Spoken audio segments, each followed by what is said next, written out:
Si alguien cree que lo de los libros más vendidos es un fenómeno exclusivo de nuestro tiempo, está muy equivocado.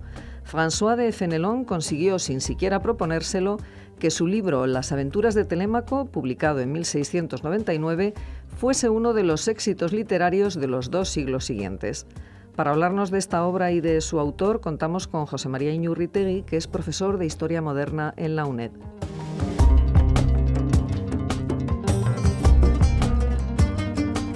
José María, muy buenos días y bienvenido a Sin Distancias. Buenos días. Bueno, Las aventuras de Telémaco, de François de Fenelon, nos propones un título sumamente literario. En efecto, Las aventuras de Telémaco son un romance épico que Fenelon compone como continuación del libro cuarto de la Odisea de Homero. Se relata la aventura del periplo de iniciación política del joven Telémaco, que es el hijo de Ulises y futuro rey de Ítaca, bajo la tutela de la diosa Minerva, corporizada en la figura del sabio mentor. Compuestas por Fenelon junto a otra serie de textos para educar al duque de Borgoña, nieto de Luis XIV y del cual era tutor desde 1689, las aventuras se publicaron en 1699, aparentemente sin el permiso del autor y por la indiscreción de un copista, y devinieron de inmediato en un éxito editorial. Un éxito editorial además duradero, porque se trata de uno de los textos más leídos del XVIII europeo. Recibió numerosas reediciones, traducciones, imitaciones, y en buena medida ese éxito se debe a la calidad literaria del texto, pero también, e incluso principalmente, a que resultó susceptible de ser leído en clave política. Resultó susceptible de ser leído como una crítica y una enmienda a la totalidad respecto a la forma de gobierno de Luis XIV. Es más, el propio Luis XIV no dejó de leerlo en esos términos y ante el éxito inmediato de la publicación decretó la retirada de su licencia, de la licencia de impresión, y dictaminó el destierro de Fenelon de la corte. Entonces, por lo que nos cuentas, parece que la relación entre lo literario y lo real en este libro es bastante fuerte, ¿no? Así es, pero además convendría precisar que no es un caso excepcional. Debemos de tener en cuenta que hasta aproximadamente mediados del siglo XVIII, hasta bien entrado el siglo XVIII, la distinción entre la realidad y lo literario, entre la ficción y la no ficción, no respondía a los criterios con los que actualmente operamos. De hecho, hasta ese momento no había una frontera entre lo literario y lo real. Lo literario no era el campo de desarrollo de la ficción poética pura, de la creación poética pura. Los literatos y los textos literarios tenían capacidad de incidir sobre la estabilidad del orden social y del orden político. Los literatos y los textos literarios podían tanto fortalecer como erosionar cualquier orden político o cualquier orden social. Por eso mismo es importante evitar lo que en ocasiones sucede en manos de los historiadores, que es un uso empobrecedor de la literatura, reducida a la condición de mera ilustración o mero reflejo de ese orden social, cuando el imperativo que debemos tener siempre presente es que la literatura constituye un elemento indispensable para la comprensión del pasado y que es una pieza referencial de la propia reflexión histórica. Sí, porque por lo que nos acabas de contar, tenía una fuerza política muy importante, claro. El texto de Las aventuras, como decía, narra o relata el periplo de iniciación política del joven Telémaco, siempre bajo la tutela de Mentor. A lo largo de ese periplo, un periplo que discurre fundamentalmente por la zona oriental del Mediterráneo, van conociendo distintas formas de gobierno monárquico.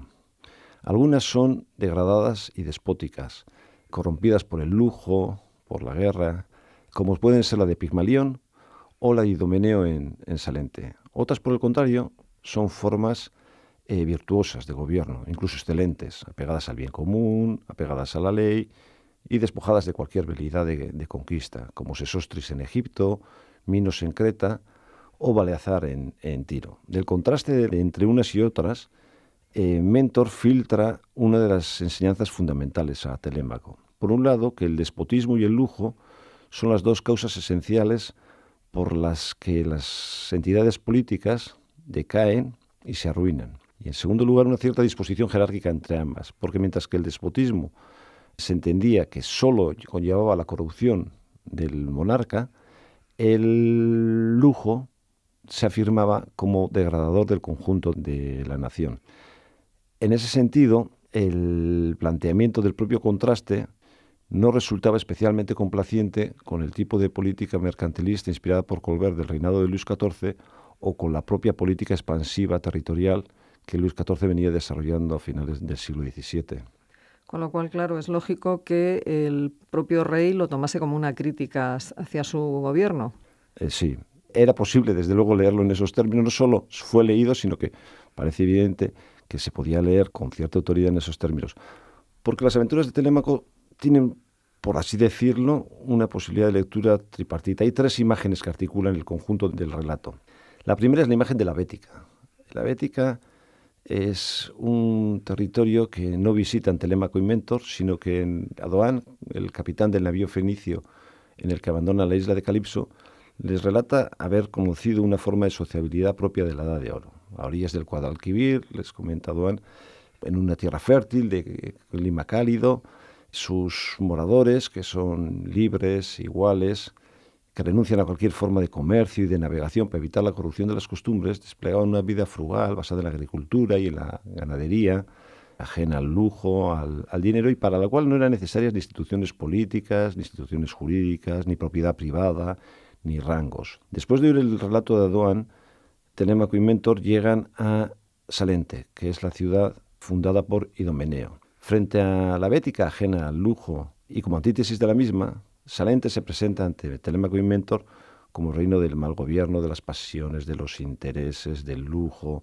de la guerra, en lo que resultó precisamente el flanco de las aventuras de Telémaco más fácil de ser identificado como una crítica hacia Luis XIV. Pero además, toda esa contraposición entre lo que podríamos decir, la contraposición entre la Bética y Salente, solo adquiere verdadero sentido o cierra su sentido cuando la trama argumental de las aventuras se abrocha con la tarea de reforma que Mentor emprende en ese Salente de Idomeneo. No se trata de restaurar el orden natural de la Bética. Se considera que una sociedad que ha pasado por el estadio del comercio, del lujo y de la guerra no puede volver a ese estadio, sino más bien se trata de restañar las heridas que han podido dejar el lujo, el comercio y la guerra. En ese sentido se plantea un programa que se articula en torno a puntos muy concretos. Lo primero es desarticular la economía urbana mediante la promulgación, además de unas leyes suntuarias y alguna ley agraria. En segundo lugar, la creación de un puerto, como el de Tiro, pero sujeto a una draconiana regulación que situase siempre el comercio como complemento de la agricultura. En tercer lugar, la renuncia a cualquier política de conquista. En cuarto lugar, la creación de un sistema de rangos que estaría encabezado por los linajes más antiguos de la aristocracia. Y en quinto lugar, la creación de un sistema de institución pública, de educación, que indujese al destierro del lujo, las pasiones y los intereses y suscitase en los ciudadanos un amor puro hacia el orden y el bien común. Ese era el programa que Fenelón estaba proponiendo al duque de Borgoña como futuro rey de Francia, aunque tal condición no llegara a alcanzar por la muerte prematura en 1712. Pero es a su vez el programa que anticipa la inmensa mayoría de los grandes debates del 700 europeo. Unos debates que tienen su punto de partida cuando en 1714, aunque previamente ya había publicado un boceto, un físico holandés emigrado en Inglaterra, Bernard de Mandeville, publica la fábula de las abejas.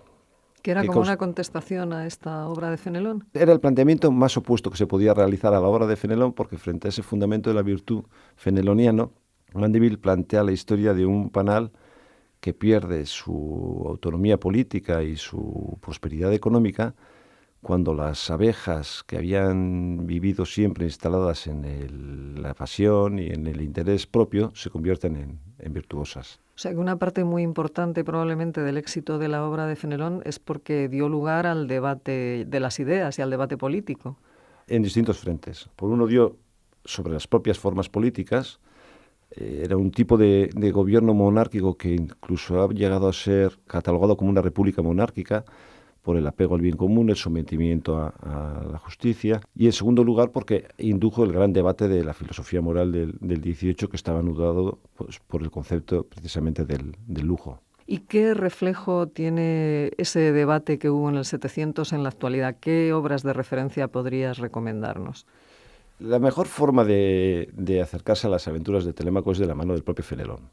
Es una lectura agradable, pese a que no es un texto breve, porque Existe la posibilidad además de leerla, que es la esencial, en edición francesa. La Biblioteca La Pléiade tiene unas ediciones magníficas y en las obras de Fenelon está incluida y permite apreciar también el propio valor, el propio francés que se empleó en el original. Sí, porque además se usó también como libro para aprender un buen francés, ¿no? Sí, se utilizó como libro para aprender francés, muy utilizado en España en esos términos. En España también fue el libro más leído a lo largo del 700, a la misma altura que el Quijote de Cervantes.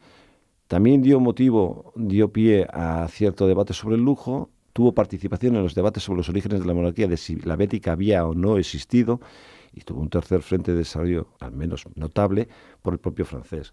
Lo que ocurre es que a la hora de buscar unas referencias, el texto de Telémaco dejó tantas huellas en la cultura europea y tan variadas que también podemos diversificar, porque junto a la lectura del texto no solo podríamos recurrir a ciertas piezas teatrales que desde el propio 18 se representaron, sino también algo como puede ser una pieza operística firmada por Mozart. Mozart en 1665 aproximadamente está viajando con su padre, Leonard Mozart, está viajando desde los Países Bajos a París y en el camino se desvían hasta Cambrai, el arzobispado de Fenelon, para visitar la tumba. Allí Leonard Mozart pronuncia un alegato, un elogio de Fenelon y sus obras, que marca profundamente a su hijo. Amadeus Mozart lee Las aventuras en Milán, poco después, en la década de los 80, estrena en Múnich la ópera Idomeneo, que inmediatamente, en 1795, se estrena también ya en Madrid. O sea que podemos leer el libro mientras escuchamos la ópera de Mozart. Sería perfecto. Bueno, pues Las aventuras de Telémaco de François de Fenelon. José María Iñurritegui, profesor de Historia Moderna en la UNED, muchísimas gracias por habernos acompañado esta mañana en Sin Distancias y habernos abierto esta nueva perspectiva. Muchas gracias.